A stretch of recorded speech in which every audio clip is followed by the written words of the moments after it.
Want to rise above what holds you back? These are the stories of those fighting that battle. It might also be the story of you. I'm Dan Waldschmidt, author of Edgy Conversations and strategist of billion-dollar companies all over the world. This is Mark Minard, author of The Story of You, the guy who knows a thing or two about never giving up. You're listening to Elevating Beyond.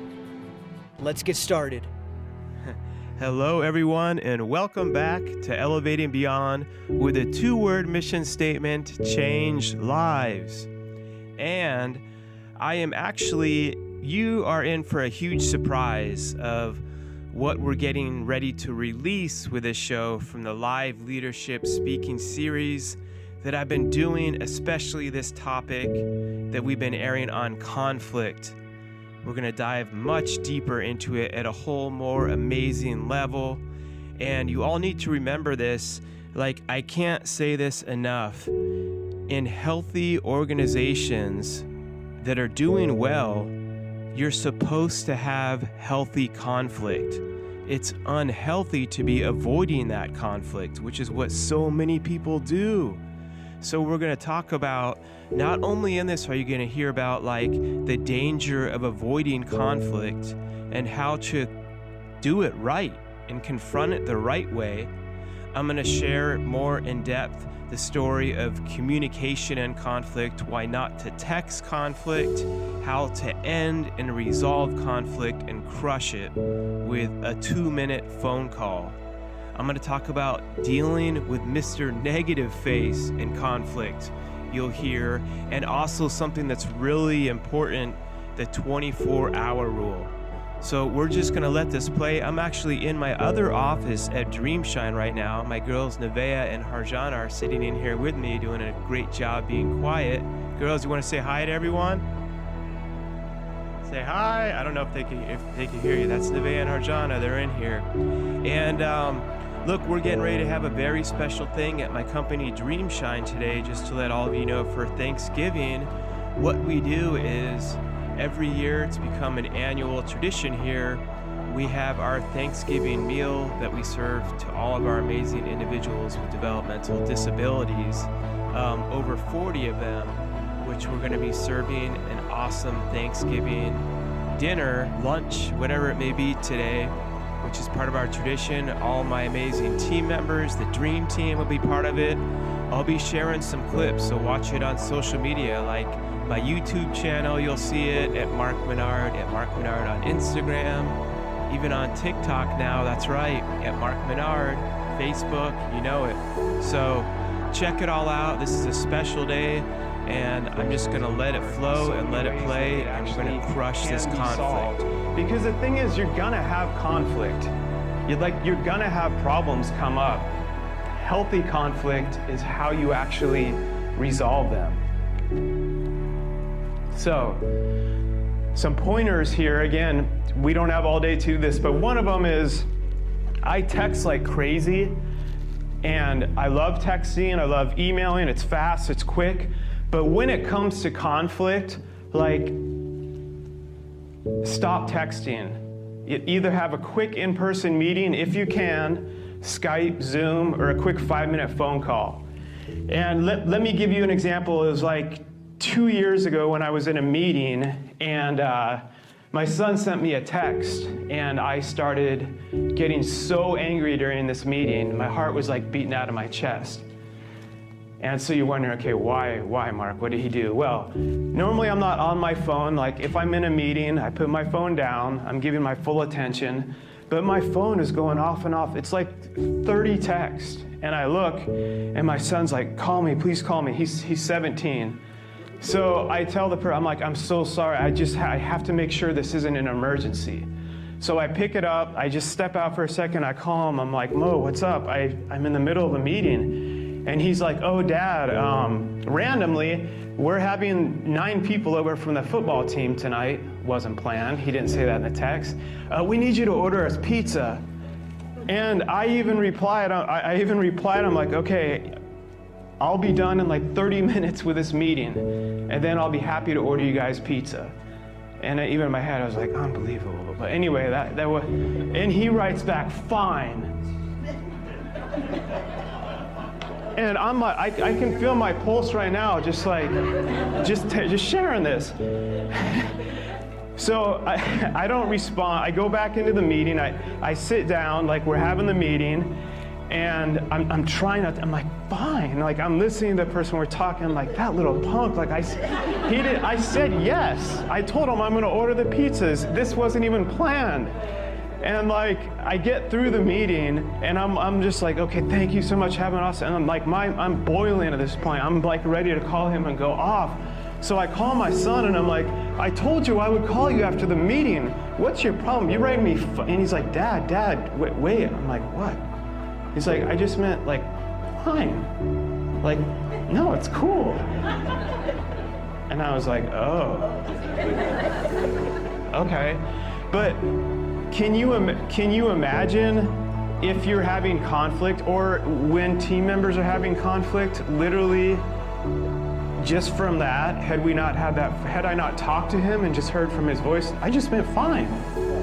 Verse fine. Because then you could start to write something back that has like, well, I hate you or something. And then this person's like, you hate me. But this stuff, like this is real. Like this happens with team members, and it leads to serious stuff. And then it starts to affect the individuals we're serving, because like they feed off this negative energy. Like that's just one thing right there. Same with emails too. If it starts getting to a point, just pick up the phone, have a quick 5-minute phone call. Another thing too is don't allow unresolved conflict to just continue on. I call it having like a quick, courageous conversation. Like no one likes conflict, but how many, like we've had things that are going on with employees, with team members, with leaders, with co-owners, and we know we need to talk to them about it. And we sit there at night like, I may be alone here, but I've laid there up all night like dwelling about, okay, are they thinking this? If I say this to them, are they gonna do that? And I've like played out this whole crazy scenario that may or may not even be true. It's not even healthy for you. And so you need to set the tone to just talk about what's going on, and don't do it in front of all the other employees or team members. I sucked at doing that at first. Like we had someone that was doing something the wrong way. I call him Mr. Negative Face, this guy we had from years and years ago. And so I was justified in being upset, but I came in and like so many things had built up because I was avoiding the conflict that I needed to talk to this person about like 3 months ago, and it just kept happening. So it was on me. Then finally one little thing happened and I'm like in front of the whole team, like, what are you doing? You need to stop doing this. And I kind of went off on him, and it made me look like a jerk to the whole team because I was being a jerk. And so then I realized, crap, okay, like I went back in my office, calmed down. One of our things is the golden rule, treat others how you want others to treat you. And I'm like, even though this person was in the wrong, the way I handled it, like as the owner, as the leader, was horrible. And like people are watching you way, way, way more than you think. Like your actions speak way louder than your words. And so I realized, okay, not only did I tell that person that I was sorry, but I made sure that every team member, like humility comes before honor. I made sure every team member that was there, I said I'm sorry, not to him, but also to him, but in front of everyone. So just don't call people out in front of everyone, and don't allow that conflict to go on unresolved. And I get it, we're busy, we have 20 bajillion things. I talked this to one of my leaders because they're like helping staffing, they're transporting. And I'm like, well, this is what we call like a quick 5-minute stand-up meeting. I'm like, even if you can just get them to the side, and before they drive and do their route, just for 5 minutes, like let them know what the issue is real quick. Because a lot of this conflict, you can squash it. The quicker you squash it, the less it will like bubble up into this insanity, like that whole fine thing would have happened had I not just called my son back. This thing. The 24-hour rule. So, when you're emotional, you're not rational. Now, resolve conflict quickly unless When you've gotten those wonderful emails, anyone here like late at night where you've gotten an email that was just not nice at all from someone that got you really angry, just flat out pissed off. And in the moment, if you say what you're thinking in your head, do you think that's going to help the situation? Has anyone ever made that mistake of replying right away? How did that work out? I've done it. And then it becomes this whole other thing, and you're arguing about this and that, and you're not even talking about the main thing that needs to be resolved. In this case, that's where I say the 24-hour rule.